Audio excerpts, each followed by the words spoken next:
السلام علیکم، اعوذ باللہ من الشیطان الرجیم، بسم اللہ الرحمن الرحیم۔ آج ہم مدینے کی جو زیارتیں ہیں ان کا ذکر کریں گے، اور مدینے کی زیارتوں میں جو سب سے پہلی ہے وہ ہے مسجد نبوی۔ مسجد نبوی کو آپ بہت اچھی طرح جانتے ہیں کہ یہ بہت ہی متبرک مقام ہے، اور یہ حضور کریم صلی اللہ علیہ وسلم نے اس میں حصہ لیا اور اس جگہ کو بنایا۔ اس مسجد میں کیونکہ یہ اب اس کا احاطہ بڑا ہو گیا ہے، تو اس مسجد میں بہت اہم مقامات ہیں، جو کہ 14 مقامات ہیں۔ اس میں ہمیں یہ بھی دیکھنا پڑے گا کہ وہ مقامات کون کون سے ہیں اور وہ کہاں کہاں پر ہیں۔ آپ ان کو ویڈیو کے ذریعے سے پہچان لیں گے۔ سب سے پہلے تو ہاؤس آف فاطمہ، جو حضور کریم کی بیٹی تھیں حضرت فاطمہ، ان کا گھر، یہ ایک اہم مقام ہے جو کہ مسجد نبوی کے بالکل متصل ہے، اور یہ ان کی حضرت فاطمہ ان کی سب سے چھوٹی اور سب سے پیاری بیٹی تھیں۔ حضرت فاطمہ کے گھر کے بعد جو ہے وہ روضہ رسول، وہ تو آپ بہت اچھی طرح جانتے ہیں کہ یہ جو ہے بغیر ان بیکڈ جو یعنی ان کی اینٹوں کو پکایا نہیں گیا، یہ ان اینٹوں کا بنا ہوا ہے جن کو بٹھی میں نہیں ڈالا گیا، اور یہ جو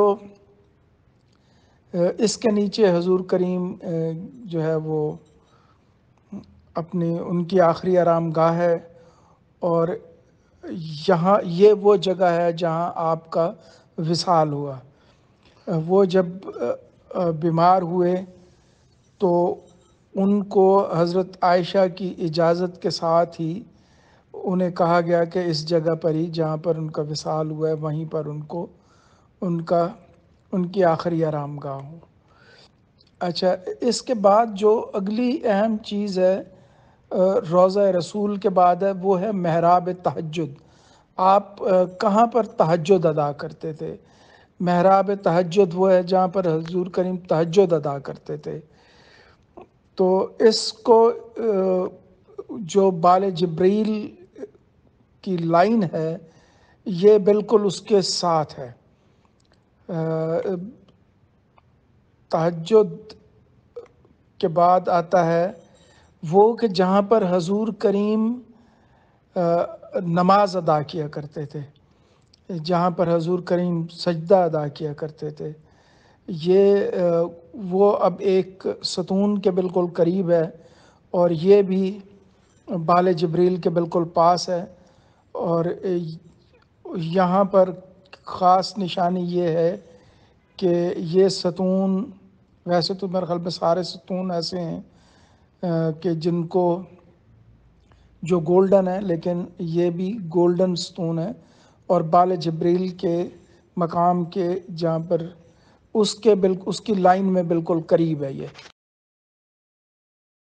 محراب نبوی، محراب نبوی وہ جگہ ہے جہاں پر حضور کریم جو ہے دعا کیا کرتے تھے یا نماز پڑھا کرتے تھے۔ اور محراب نبوی کے بعد جو ہے یہ محراب نبوی جو ہے وہ حضرت عبدالعزیز رضی اللہ تعالیٰ عنہ کے زمانے میں قائم کیا گیا تھا، اور وہ جب امام مسجد ہوا کرتے تھے تو تب وہ اس جگہ سے پر کھڑے ہوتے تھے۔ اس کے بعد منبر، جب آپ بہت زیادہ خطاب کرنے کے بعد لوگوں سے کو بہت زیادہ درس دینے کے بعد جب وہ تھوڑا سا آرام فرماتے تھے، تو جس جگہ پر وہ آرام فرماتے تھے یا تھوڑا سا جھک جاتے تھے، اپنی ہتھیلیوں کے بل پر بیٹھ جاتے تھے، بیٹھ کے جھک جاتے تھے، تو اس جگہ کو منبر کہا جاتا ہے۔ تو اگلی جگہ جو ہے وہ منبر ہے۔ پھر ہے جہاں پر اصحاب صفہ کا پلیٹ فارم ہے جہاں پر اصحاب صفا، یہ بھی ایک چکور سی جگہ ہے، اور یہاں پر جو ہے چھوٹے چھوٹے مطلب ستون سے بنے ہوئے ہیں، اور ایک اس کی شکل میں ہے، چکور کی شکل میں ہے، تو وہ آپ کو دیکھ کر اندازہ ہو جائے گا۔ تو یہ اس کی اوریجنل لوکیشن جو ہے نا وہ تھی، اور یہ اصحاب صفا دراصل وہ جگہ ہے جہاں پر لوگ بیٹھ کر علم حاصل کرتے تھے۔ میں نے شاید پہلے بھی بتایا کہ صفا اس مقام کو کہتے ہیں جہاں پر صفا، جو اصحاب صفا کا جو مقام ہے وہ پہلا ریزیڈنشل سکول ہے، پہلا ہاسٹل ہے جو اسلامی طلباء ہیں، جو مسلمان طلباء تھے اس وقت کے۔ اس کے بعد آپ کو حضرت ابو بکر کا گھر جہاں پر وہ رہتے تھے وہ بھی اس مسجد کے اندر آ گیا ہے، تو اس کا مقام کہاں پر ہے وہ میں آپ کو دکھا سکتا ہوں۔ حضرت عبداللہ بن عمر کا گھر، اسی طرح حضرت عثمان جہاں پر تھے، اب وہاں پر گھر تو نہیں ہے، وہ سب مسجد کے حصے میں، مسجد کے دائرے میں آ گئے ہیں، لیکن کہاں کہاں پر تھے وہ ہم نشاندہی کر سکتے ہیں۔ حضرت عثمان کے بعد حضرت حفصہ کا گھر کہاں پر تھا، وہ بھی مسجد کے اندر تھا۔ حضرت ابو ایوب انصاری جو تھے وہ کہاں پر رہتے تھے یہ میں آپ کو دکھاؤں گا، اور جو قبلہ کے جو دیوار ہے اس کے ساتھ ساتھ 4 لوگوں کے گھر ہوتے تھے، جن میں حضرت جعفر رضی اللہ تعالیٰ عنہ، حضرت عباس رضی اللہ تعالیٰ عنہ، نوفل بن حارث رضی اللہ تعالیٰ عنہ، اور حضرت عمار بن یاسر رضی اللہ تعالیٰ عنہ، ان کے جو گھر تھے وہ بھی اس مسجد کا حصہ ہے۔ تو یہ سب مسجد نبوی کے اندر آ گئے ہیں۔ مسجد نبوی کے اب اتنی بڑی ہو گئی ہے کہ اس میں آپ کو ایک بہت ساری عمارتیں اس میں آ گئی ہیں، اور وہ بنو سقیفہ بنی سعدہ کا جو ہے وہ کنواں جس کے اوپر کچھ لوگ گئے تھے، تو وہ بھی اب مسجد کا حصہ ہے۔ تو آپ اس کے ارد گرد گھومتے رہیں گے تو بہت ساری آپ کو جگہ ملتی ہے۔ تو یہ ساری چیزیں مسجد نبوی کے اندر ہیں۔ مسجد نبوی کے باہر جب ہم جاتے ہیں تو ہمیں جو سب سے پہلے جو چیز نظر آتی ہے وہ حضرت فاطمہ کا ایک تو یہ گھر ہے، ایک حضرت فاطمہ کا اور گھر تھا جو کہتے ہیں کہ انہوں نے خود بنایا تھا، وہ آج تک وہاں پر قائم ہے، البتہ اس میں کوئی رہائش وغیرہ نہیں ہے، اور وہ اسی طرح موجود ہے اور اس کو بند کیا ہوا ہے۔ تو وہ ان اینٹوں سے، ان کی لگائی ہوئی اینٹوں سے اس وقت کا ویسا وہ قائم ہے، لیکن وہاں پر جانے کی اجازت ذرا کم ہوتی ہے۔ صبح جو ہے وہ بارش نہیں ہو رہی تھی، تو ایک جگہ پر حضور کریم نے جو صلاۃ الاستسقاء ہے وہ پڑھی، نماز استسقاء، اس کے فوراً ہی بعد بارش ہونے لگی۔ تو سن 86 ہجری میں اس جگہ پر ایک اہم مسجد غمامہ تعمیر کی گئی۔ تو یہ مسجد غمامہ بھی جو ہے وہ مدینہ میں موجود ہے۔ اس کے علاوہ جو ہے وہ مقام جہاں پر کہ غزوہ احد ہوئی تھی، تو احد کا پہاڑ جو تھا وہ سب سے بڑا پہاڑ تھا مدینہ میں، اگرچہ اب یہ ہوا کہ وقت کے ساتھ ساتھ وہاں سے بہت ساری چیزیں ہٹا لی گئی ہیں، اس پہاڑ کو کاٹا گیا اور وہ بہت چھوٹا ہو گیا ہے، لیکن تو غزوہ احد کا پہاڑ بھی ہے، وہ وہاں پر بھی وزٹ کرنا بہت زیادہ ضروری ہے۔ کیوں؟ یہ کہ نمبر ایک تو یہ ہے کہ وہاں پر ایک غار تھی، جب حضور کریم نے کچھ 50 لوگوں کو ایک گھاٹی پر کھڑا کیا تھا، تو تاکہ جب اور انہیں حکم دیا تھا کہ وہ تب تک یہ مقام نہ چھوڑیں جب تک کہ حضور کریم ان کو ہدایات نہ دیں، لیکن انہوں نے جب دیکھا کہ وہ جنگ جو ہے وہ غزوہ احد میں فتح ہو رہی ہے تو انہوں نے اپنا مقام چھوڑ کے تو مال و اسباب اس کو سمیٹنے کے لیے وہ نیچے آ گئے، اور دشمن جو ہے وہاں سے پلٹا اور اس نے وہاں سے حملہ کیا، اور اس دوران حضور کریم کا دندان مبارک جو ہے وہ شہید ہو گیا۔ تو لوگ انہیں لے کر ایک غار کی طرف چلے گئے، اور جہاں پر وہ غار میں موجود تھے وہ غار بھی اسی احد کے پہاڑ میں تھی۔ اپنے احد کا پہاڑ چھوڑا نہیں تھا، لیکن یہ ہے کہ وہاں پر موجود رہے تھے۔ تو وہ مقام بھی بہت اہم تھا، وہ اب موجود تو نہیں ہے لیکن اس کا آپ ان چیزوں کو یاد کر سکتے ہیں۔ اور اسی طرح وہ گھاٹی بھی جو تھی وہ بھی اب موجود نہیں ہے، جہاں پر جو اس کو شاید رمتا پیک بھی کہتے ہیں، یعنی جو تیر اندازوں والی چوٹی جو ہے وہ بھی کہتے ہیں۔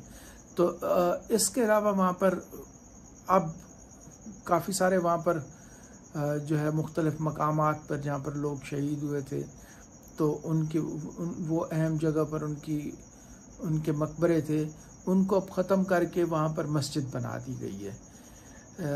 اور وہ مسجد کے علاوہ چھوٹی سی ایک جگہ پر جو ہے جہاں پر اس میں یہ ہوا تھا کہ حضرت حمزہ ان کو شہید کیا گیا تھا، تو ان کا جو ہے ہندا نے کلیجہ چبایا، تو ان کو بھی اس جگہ پر ان کا مدفون ہے، وہ اب تک موجود ہے۔ لیکن اس کے ارد گرد جو ہے وہ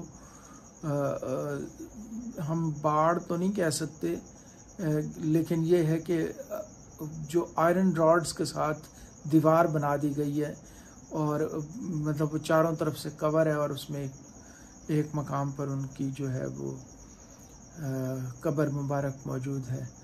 تو وہاں پر آپ ضرور جائیں۔ ایک جگہ وادی جن ہے، وہاں پر ضرور جائیں۔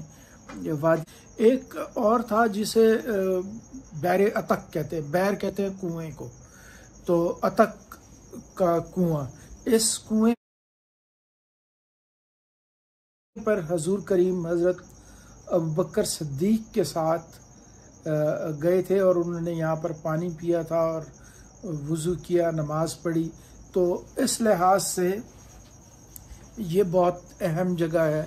اور یہ بحر عتق پہ یہ بھی ہے کہ یہاں پر جو ہے وہ تھوڑا سا وہ ہدیہ لیتے ہیں اس جگہ پر جانے کے لیے، تو آپ کو تقریباً 10 ریال کے قریب وہاں پر خرچ کرنے پڑتے ہیں۔ اب پتہ نہیں انہوں نے بڑھا نہ دیا ہو، لیکن کچھ عرصہ پہلے تک یہ تھا کہ 10 ریال دے کے آپ وہاں پر جا سکتے تھے۔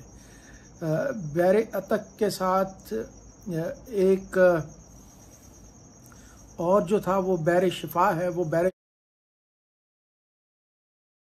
شفا تقریباً 100 کلومیٹر کے فاصلے پر ہے، اور بحر شفا میں یہ ہوا تھا کہ وہ مسلمان جب کہیں جا رہے تھے عمرے کی غرض سے، تو انہوں نے وہاں پر ایک کنواں کھودا تاکہ لوگ وہاں سے پانی پی سکیں اور جو ہے اپنے جانوروں کو پانی پلا سکیں۔ وہ کنواں زیادہ گہرا نہیں ہے، کوئی 15-16 میٹر گہرا ہے۔ تو یہ کنواں کھودنے کے بعد جب انہوں نے اس کا پانی نکالا تو وہ پانی بہت کڑوا تھا، اور وہ صحت کے لیے ناموزوں تھا، موزوں نہیں تھا۔ لوگ اسے پی کر بیمار ہو جاتے تھے، جانور بیمار ہو جاتے تھے، اور مطلب اس میں وہ مسلمانوں کی محنت جو تھی وہ اکارت جا رہی تھی۔ تو اس موقع پر حضور کریم نے یہ کیا کہ اپنا لعاب اس کنویں میں ڈالا، جس کی وجہ سے وہ مطلب شفا دینے والا کنواں بن گیا، اور اس کے ساتھ ساتھ یہ بھی ہوا کہ وہ میٹھے پانی کا کنواں بن گیا۔ تو وہ بھی ابھی تک موجود ہے۔ تو یہ البتہ دور تو ہے لیکن وہاں پر آپ جا سکتے ہیں۔ ایک اور تھا جو کہ حضرت عثمان بن عفان کا کنواں تھا۔ وہ اس طرح تھا کہ یہ مدینے کے اندر ہے۔ اس میں حضور کا جو یہ کنواں دراصل یہودیوں کی ملکیت تھا، اور یہودی یہ کرتے تھے کہ وہ مسلمانوں کو پانی نہیں پینے دیتے تھے۔ تو جب حضور کریم نے حضرت عثمان بن عفان کو بھیجا تو جب آپ گئے تو انہوں نے کہا کہ آپ اس کنویں کے پیسے دے دیں، تو حضرت عثمان نے 38,000 درہم میں وہ کنواں خرید لیا تھا۔ تو وہ کنواں آج بھی حضرت عثمان بن عفان کی ملکیت میں ہے 1400 سال بعد بھی، اور وہ کنواں اسی طرح ہی لوگوں کو سیراب کر رہا ہے۔ ایک اور جو اہم مقام ہے وہ یقیناً بحر شفا سے بھی آگے ہے، وہ ہے بدر کا مقام۔ بدر کا مقام کیونکہ مدینے سے باہر ہے، تقریباً 150 کلومیٹر دور کر کے ہے، وہاں پر زیادہ تر میں بحر شفا اور یہاں پر بڑی مشکل سے جا سکتے ہیں ہم، دور سے تو آپ دیکھ راستے میں جاتے ہوئے دیکھ سکتے ہیں، لیکن یہاں پر پہنچنا تھوڑا سا مشکل ہو جاتا ہے۔ تو یہ وہ مقام جہاں پر بدر کا واقعہ یا غزوہ بدر ہوئی تھی، وہ بھی ایک مدینے کی اہم جگہ ہے۔ اس کے علاوہ بھی بہت ساری جگہیں ہیں، لیکن میں نے انہیں انٹینشنلی چھوڑ دیا۔